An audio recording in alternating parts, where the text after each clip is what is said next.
Well, it's exciting to have my grandma a raging granny because then I get to tell my friends that she's on the APEC watch out for list, and that's kind of an exciting thing to say that the cops are after my grandma. Children deserve to live in a world secure and warm, to be housed and fed and schooled and clothed should be the norm. The Raging Granny started in Victoria as an anti-nuclear project, but then they branched out that they became concerned about the environment, and then it ended up with they were concerned about social justice, so that they cover a wide range of different causes right now. I was really proud that my mother was actively involved in politics, and I thought that she had a lot of courage, because in the 60s, if you said you were against the war in Vietnam, you were called, well, worse than anti-American, you were called a communist. The Voice of Women started in 1960, and I joined them the first year. So I started the group in BC. Oh yes, the 60s were very uncomfortable years. We were branded as commies. You know, if you're for peace, you're a communist. You know, it seems pretty ridiculous now, but it was very uncomfortable. And some of our members had husbands whose employers had said, if your wife doesn't get out of Voice of Women, you're fired. It was that bad. One of my other activities was the pro-choice movement, because, as I said, I lived in Montreal, and one of my first marches was for Dr. Morgentaler. And I remember at that time being told, you know, you have to be careful because the police are out photographing people.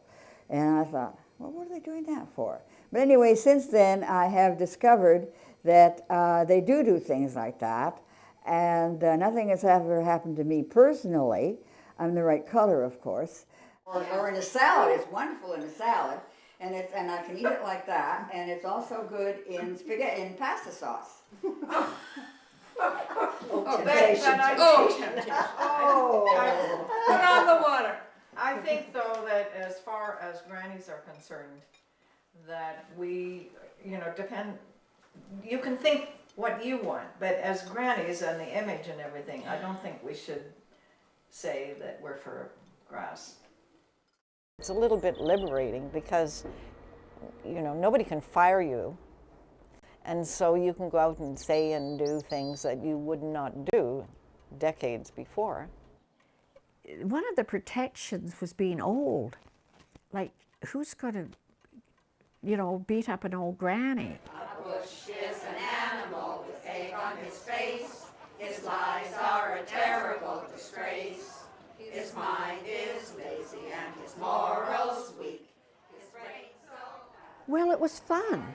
It was fun. I think that was the biggest thing. It was a wonderful way to let off steam and turn up when you weren't supposed to turn up, like when we went to the hearing on the News Bay, and we just put down Robin's name, that Robin Smith would like to speak.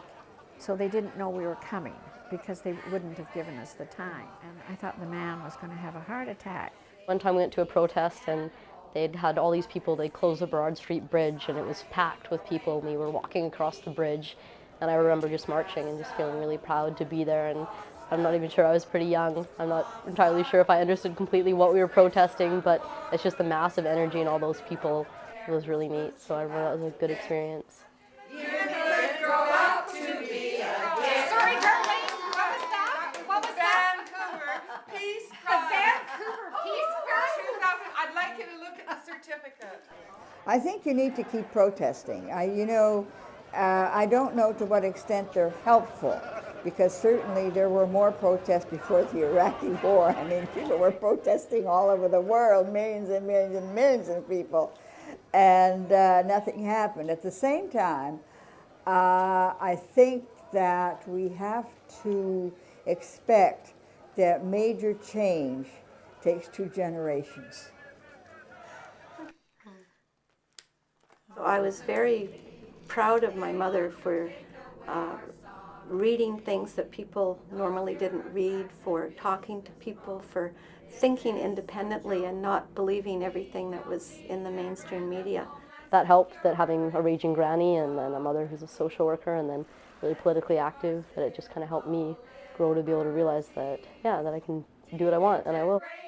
We all, well, most of us are grandmothers, so we're thinking of our kids and their kids and wanting as good a world as possible to come. And that's the main thing. And that's sort of why I feel that we have to keep fighting for, so that eventually, I won't live to see it, eventually there won't be all those horrible scenes out there. Just horrible. Tell the House we're far from pleased at this insanity. So we're going ballistic. Yes, we're going ballistic. I don't see any hope at all unless things change drastically. And it's up to the young people. Like, the grannies are too old to do it. I mean, they're still doing what they can, but we're too old to change it. So it's up to the young people to do that. Yeah, I could definitely see myself wearing one of those hats, and not exactly the best singer, but who knows? Maybe I could become a raging granny. We're a menace to society, a terrible bunch are we, a danger to security of Canada, you see. We do such things as work for peace and healthcare and for schools, and all these things we do declare must be against the rules. We sing about bad things they do to the environment, to get your rapt attention. That is our intent. We work against all violence. Now, is that really bad? We guess it